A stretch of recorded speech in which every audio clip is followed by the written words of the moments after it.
முதற்கட்டமாக தூத்துக்குடியில் உள்ள மக்களுக்காக ஒரு 12 லட்சம் ரூபாய் மதிப்பிலான நிவாரணப் பொருட்கள் வழங்கப்பட்டன. இதை திருநெல்வேலி மண்டல செயலாளர் டாக்டர் பிரேம்நாத் முன்னின்று ஒருங்கிணைத்தார். தற்போது லயன்ஸ் இன்டர்நேஷனல் மாவட்டம் 324M உடன் இணைந்து 22 டன் அரிசி, பால் பவுடர் உள்ளிட்ட பொருட்கள், அத்தியாவசிய பொருட்கள் மற்றும் ஆடைகள் செல்லையிலிருந்து பின்னாடி நின்றிருக்கிற லாரிகள் மூலமாக அனுப்பப்பட உள்ளன. மக்கள் நீதி மய்யம் கட்சியின் வழக்கறிஞர் அணியின் மாநில செயலாளரான திரு எம் ஸ்ரீதர் லயன்ஸ் கிளப்புடன் ஒருங்கிணைந்து சுமார் 15 லட்சம் மதிப்பிலான பொருட்களை திரட்டி தந்திருக்கிறார். அவருக்கு என் பாராட்டுகள். இவர்களோடு மக்கள் நீதி மய்யம் கோயம்புத்தூர் மண்டலம் மகளிர் அணி, மக்கள் நீதி மய்யம், பெங்களூர் கமலஹாசன் நற்பணி இயக்கம் மற்றும் அனைத்து கட்சி நிர்வாகிகளும் நிவாரணப் பொருட்களை திரட்டி தந்திருக்கிறார்கள். அவர்களுக்கும் எனது பாராட்டுக்கள். சென்னை வெள்ளச்சேதத்தின் போது மனித நேயத்துடன் களமிறங்கி உதவிக்கரம் நீட்டியவர்கள் இப்போது தென் மாவட்டங்களுக்கு தங்களால் இணைந்த அனைத்து உதவிகளையும் செய்து வருகிறார்கள்.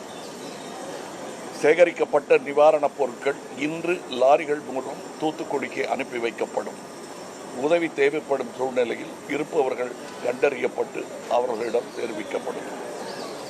இங்கே குழுமியிருக்கும் ஊடகவியலாளர்களுக்கும் மக்கள் நீதி மய்யம் கட்சியின் நிர்வாகிகளுக்கும் மீண்டும் ஒருமுறை என் புத்தாண்டு வாழ்த்துக்களை தெரிவித்துக் கொள்கின்றேன்.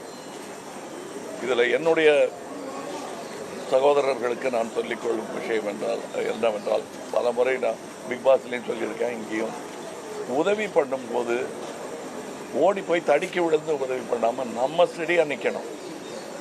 உதவிக்கு போகிறவங்களே தடிக்க விழுந்துடக்கூடாது. அதனால் நீங்கள் உதவிக்கு போகும் பொழுது உணர்ச்சியை விட திட்டமிடுதல் அதிகமாக இருக்க வேண்டும். ஒரு இடத்துல போய் காசை தூக்கி போடுறதுங்கிறது you are creating a stampede. ஒருவர் மோதிக்கொள்வாங்க. அவங்களுக்கு இருக்கிற பதட்டத்தில் ஒரு விபத்தை நீங்கள் உருவாக்குகிறீர்கள். அந்த மாதிரி பண்ணாமல், அதனால தான் இவ்வளோ தாமதமாகுது.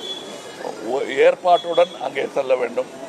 ஏன்னா இந்த உதவி கட்சி வரைகோடுகளுக்கு அப்பாற்பட்டது, மனிதநேயம் சார்ந்தது. அதனால் கட்சிக்காரங்க யாரும் தொந்தரவு பண்ண மாட்டாங்க. அப்படியே தொந்தரவு பண்ணாலும் அவங்களுடைய அறியாமைன்னு தான் அதை நினைக்கணுமே தவிர, நாம் சரியான அதிகாரிகளிடம் எங்கெங்கே போகலாம் போக முடியாதுன்னு உதவிக்கு போனவங்களையே மீட்டெடுக்கிற மாதிரி நம்ம நிலைமைக்கு வந்துடக்கூடாது. இப்போ கொஞ்சம் அவ்வளோ பெரிய ஆபத்துக்கள் அங்கே இல்லைன்னாலும் கரெக்டாக போக வேண்டியவங்களுக்கு போய் சேரணும்.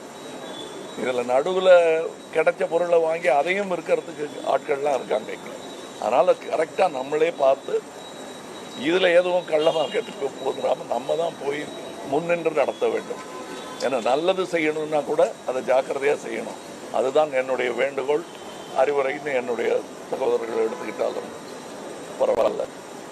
அனைவருக்கும் ஆரோக்கியமான இனிய புத்தாண்டு வாழ்த்துக்கள். வணக்கம்.